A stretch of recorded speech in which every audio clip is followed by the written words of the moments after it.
Hello students, कैसे हैं आप सब लोग। आई होप आप लोग अच्छे होंगे, अच्छे से पढ़ाई कर रहे होंगे। आज मैं आपके लिए बहुत इंपॉर्टेंट क्वेश्चन लेके आया हूँ। ये क्वेश्चन इतना इंपॉर्टेंट है, ये तो आ ही सकता है। बाकी ऐसे क्वेश्चन 8-10 हैं जो इस पे डिपेंडेंट है, यानी कुछ स्टेप लेने के बाद यही आ जाता है। तो अगर आपको ये सॉल्व करना आ गया तो सॉल्व बहुत बड़ा आ गया। और ये खुद में क्वेश्चन आ सकता है 4 नंबर में, और इवन 6 नंबर के भी क्वेश्चन जब आते हैं तो वो भी आ सकते हैं। लेकिन अभी सीबीएसई का जो पैटर्न होगा वो सैम्पल पेपर जैसे ही आएगा मैं आपको बता दूंगा। लेकिन ये लॉन्ग आंसर क्वेश्चन है, आप ये समझ लो। काफी स्टेप लेने पड़ते हैं तब इसका आंसर निकलता है।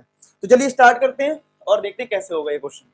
सबसे पहले 0 से π/2 है, तो हमें पता है ऐसे क्वेश्चन में फर्स्ट प्रॉपर्टी के चांस ज्यादा होते हैं। फर्स्ट प्रॉपर्टी मतलब मेरा कहने का मतलब ये वाली प्रॉपर्टी कि 0 से a अगर दे रखा है एफ एक्स डी एक्स, तो ये बराबर होता है 0 से a F of a minus x के बराबर होता है dx। ठीक है, यानी हम x को रिप्लेस कर देते हैं, x को हम रिप्लेस कर देते हैं a माइनस एक्स से। तो सबसे पहले जो गिवन है इसको हम i के बराबर ले लेते हैं कि i इज इक्वल टू है 0 से π/2 log sine x d x. 0 से π/2 लॉग साइन एक्स हमने ये ले लिया। This is our first condition, ये हमारी फर्स्ट कंडीशन हो गई 0 से π/2 log sine x d x. ठीक है, अब आ जाते हैं सेकेंड कंडीशन पे, जो आएगी इस वाली कंडीशन को अप्लाई करने के बाद। इसमें क्या होता है, जो हमारा x होता है वो रिप्लेस होता है a माइनस एक्स से। a मतलब अपर लिमिट इज π/2, तो ये i इज इक्वल टू हो जाएगा 0 से π/2 log sine bracket x replace कर दो π/2 माइनस एक्स से, dx इससे रिप्लेस कर दिया π/2 माइनस एक्स से। तो यहां से i इक्वल टू आ जाएगा 0 से π/2 लॉग साइन 90 माइनस थीटा होता है कॉस थीटा, यानी cos x dx। This is our second condition, this is first condition, this is second condition. ये हमारी दो कंडीशन आ गई।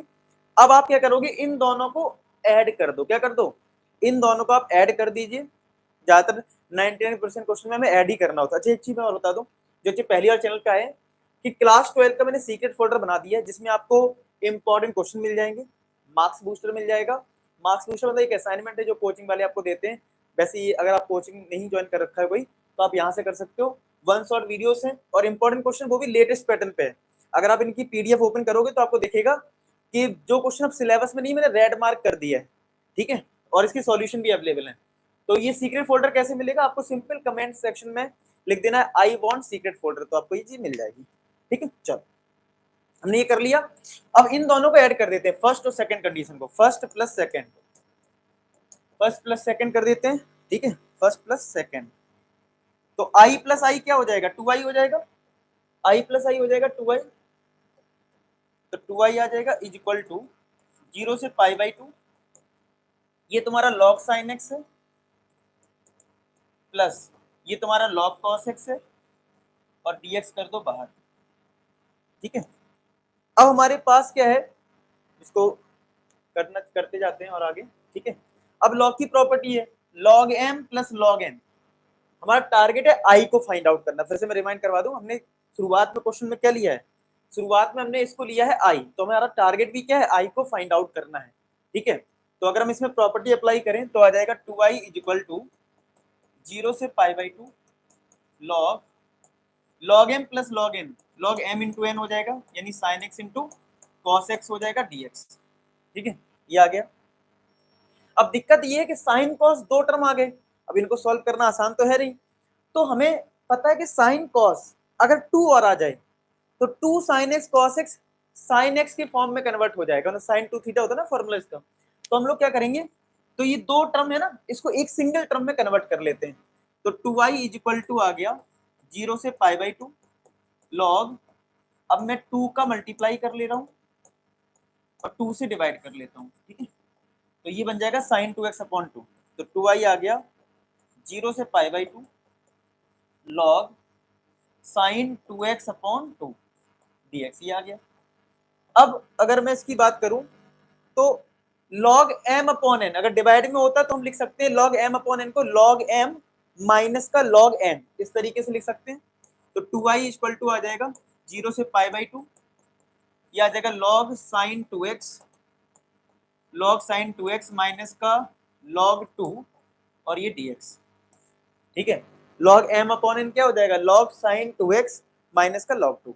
अब मैं अलग अलग इंटीग्रेशन कर देता हूं, तो ये बन जाएगा 2i इज इक्वल टू 0 से pi by 2 log sin 2x dx minus log 2 dx, ये आ जाएगा आपका। देखो 0 से pi by 2 log sin 2x dx minus log 2 dx, इस तरीके से आपका टर्म आ जाएगा।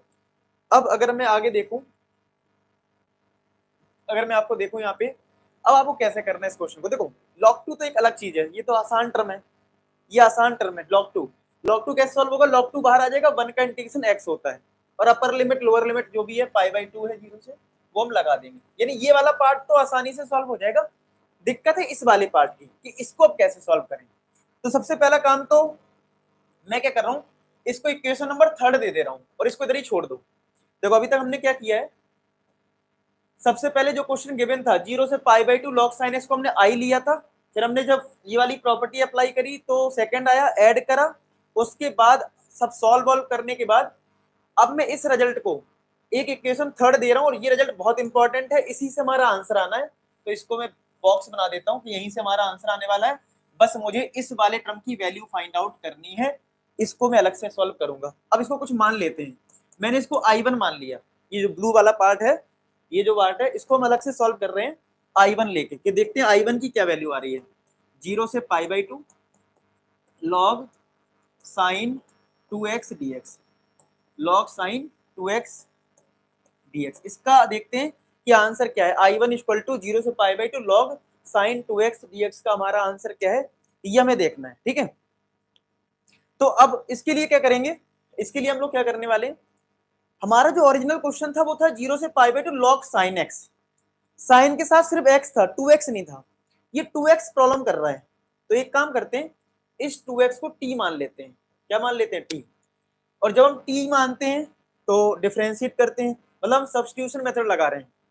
तो 2dx किसके बराबर आ जाएगा, dt के बराबर आ जाएगा। ठीक है, 2dx किसके बराबर आ जाएगा, dt के, और 2 को डिवाइड कर दें तो dx आ जाएगा dt अपॉन 2, dt अपॉन 2। तो i1 इक्वल टू 0 से पाई, अच्छा लिमिट भी चेंज होगी, अब ये x की लिमिट है और अब तुमने t में कन्वर्ट कर लिया, तो अगर x को 0 पुट करोगे तो t भी 0 आएगा, तो लोअर लिमिट तो 0।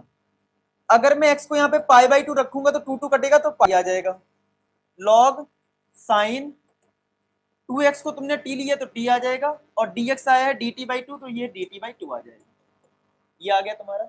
ठीक है, अब आप इस 2 को तो बाहर कर दो, तो i1 हो जाएगा 0 से पाई और ये 1 बाई 2 बाहर है, log sin t dt, sin t dt आ गया। अच्छा, अब यहां पे एक चीज ध्यान रखने वाली बात है, डेफिनेट में एक खास बात ये होती है, आप वेरिएबल को चेंज कर सकते हो। मतलब कहने का मतलब ये है, ये जो टी डी टी है ना, इसको आप सेम चीज एक्स डी एक्स लिख सकते हो। मतलब मेरा कहने का मतलब ये है कि मैं इस स्टेप के बाद इसको ऐसा लिख सकता हूं, 1/2 0 से पाई log sin x dx लिख सकता हूं। क्या लिख सकता हूं, log sin x dx। अब हो सर ऐसा कैसे, इसलिए ऐसा है कि तुमसे मैं बोलूं कि x dx का इंटीग्रेशन करो, 0 से 1 लिमिट है, और t dt का इंटीग्रेशन करो, 0 से 1 है, इनके आंसर सेम आते हैं। देखना, एक्स स्क्वायर अपॉन 2 अपर लिमिट लोअर लिमिट, यहाँ आएगा टी स्क्वायर अपॉन 2 अपर लिमिट लोअर लिमिट, आप 1 पुट करोगे तो सेम ही तो आंसर आएगा। यानी कि वेरिएबल का ज्यादा रोल नहीं होता, डेफिनेट में सेम ही आंसर आता है। तो यानी आप वेरिएबल को चेंज कर सकते हो। अब आप कहोगे सर यहाँ पे फिर आपने इतना सब क्यों करा, यहाँ पे इसलिए करा क्योंकि मुझे 2x को रिप्लेस करना था। रिप्लेस मतलब कोई नई चीज लानी है, यहाँ पे कुछ नया नहीं कर रहे, बस t और जहां जहां t वहां वहां x कर रहे हैं, इसमें उसमें डिफरेंस है। इसमें मैंने 2x को t लिया, यहाँ पे किसी को कुछ नहीं लिया, यहाँ पे सिंपल x की जगह t आ गया, t की जगह x आ गया। समझ रहे हो बात, तो ऐसा आप कर सकते हो। चलो इतना समझ में आ गया। ये वैल्यू कुछ जानी पहचानी लग रही है। अगर शुरुआत का क्वेश्चन देखें, शुरुआत का देखें तो हमारा क्वेश्चन ऐसे ही तो था, 0 से कुछ करके log sin x था, लेकिन 0 से पाई बाई 2 था, सेम थे। log sin x तक हम पहुंच गए हैं, देखो हम log sin x तक पहुंच गए हैं, हम यहां तक पहुंच गए हैं कि log sin x आ गया है। बस ये लिमिट गड़बड़ हो रही है, पाई बाई 2 चाहिए, लिमिट को हाफ करना है। क्या करना है, लिमिट को हाफ करना है। अब आपको ये दिमाग लगाना है कि हाफ करने वाली हमारे पास कौन सी प्रॉपर्टी है, उस पर दिमाग लगाना है।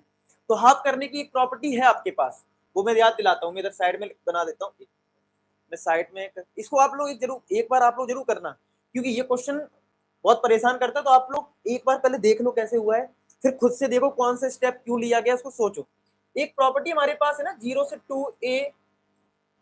2a F x d x को हम लिख सकते हैं क्या, 2 टाइम्स 0 से a, मतलब लिमिट हाफ हो रही है, देखो यहाँ 2a है, यहाँ पे a है, एफ एक्स डी एक्स। लेकिन ये तब कर सकते हो, ये कब करते हो, जब एफ 2a माइनस एक्स वो अपने एफ एक्स के बराबर आ रहा हो, तब कर सकते हो, तब आप ऐसा कर सकते हैं। तो हम ये चेक कर लेते हैं क्या हम ऐसा इसमें कर सकते हैं, देखते हैं। अगर ये मेरा एफ एक्स है log sine x, log sine x, तो अगर मैं इसमें f क्या निकालना पड़ेगा, 2a माइनस एक्स, 2a मतलब जो अपर लिमिट है, तो पाई माइनस एक्स निकाल लेते हैं। तो लॉग साइन पाई माइनस का x, sine 90 180 minus theta, sine theta ही होता है, लॉग साइन x। अरे ये तो अच्छी बात है, ये तो देखो एफ एक्स के बराबर आ गया। अरे वाह, अगर ये एफ एक्स के बराबर आ रहा है तो इस लिमिट को हाफ किया जा सकता है, और कितना करना है, 2 टाइम्स करना है। तो यानी हमारा फाइनली जो I1 आ रहा है उसको कितना आ जाएगा, फाइनली अब हमारा I1 जो है वो आ जाएगा यहाँ से I1 इक्वल टू 1/2, ये हो जाएगा 2 टाइम्स 0 से π/2 log sine x d x, log sine x d x. 2 से तो 2 कट गया, और ये किसके बराबर है, जो स्टार्टिंग में लिया था I, तो I1 फाइनली किसके बराबर आ गया, I के बराबर आ गया, I के बराबर आ गया। कितना बड़ा काम हो गया, I1 I के बराबर है। तो यानी ये जो थर्ड इक्वेशन ली थी, मैंने बोला था इसी से आंसर मिलेगा, बस अब आपको यहीं से आंसर मिलने वाला है, मैं यहाँ करने वाला हूँ। तो ये था third equation, 2i is equal to ये जो I1 है वो तुम्हारा I आ गया, यहां से लेके यहां तक ये I आ गया, माइनस ये log 2 जो है वो कांस्टेंट नंबर है, बाहर कर दो, तो अंदर बचेगा 0 से π/2, अंदर बचेगा 1 dx। इस I को इधर करो तो 2i minus i equal to minus का log 2, 1 का इंटीग्रेशन x होता है upper limit lower limit, 2i minus i हो जाएगा, माइनस का log 2, ठीक है, माइनस का log 2, और अपर लिमिट रखेंगे तो π/2, लोअर लिमिट रखेंगे तो 0, तो ये आ जाएगा माइनस का log 2 इंटू π/2। गलती से ये 2 मत काट देना, log 2 अपना एक टर्म है वो ऐसे ही रहेगा, तो यहाँ से आंसर आ जाएगा माइनस का π/2 log 2, यानी i की जो वैल्यू है माइनस का log 2 और π/2 पहले लिख दो। तो ये इसका आंसर हो गया, और यही आई तो निकालना था, हमने क्या लिया था, जो हमारा क्वेश्चन था, अगर आप देखो तो आई तो निकालना था, तो हमारा आंसर है। इसका आंसर भी याद कर ले यार, बहुत काम आएगा। कई बार मान लो कोई स्टेप भूल गए तो कम से कम आंसर याद हो, क्योंकि ये कहीं भी यूज होगा। मैं आप अगर आर डी शर्मा सॉल्व करोगे, कोई भी रेफरेंस बुक सॉल्व करोगे, आपको ये चीज दिख जाएगी ये क्वेश्चन कितना इंपॉर्टेंट है। ठीक है, तो आई होप ये क्वेश्चन आपको समझ में आया, बहुत इंपॉर्टेंट, कर जरूर लेना। ठीक है, बाकी आप लोग बताना किस क्वेश्चन ज्यादा दिक्कत आती, कमेंट सेक्शन में लिखना, मैं उसको नेक्स्ट वीडियो बता दूंगा। ठीक है, तो मिलते हैं नेक्स्ट वीडियो, तब तक ख्याल रखें, bye bye to all. Last में एक ही बात बोलूंगा कि आप सभी सफल हो।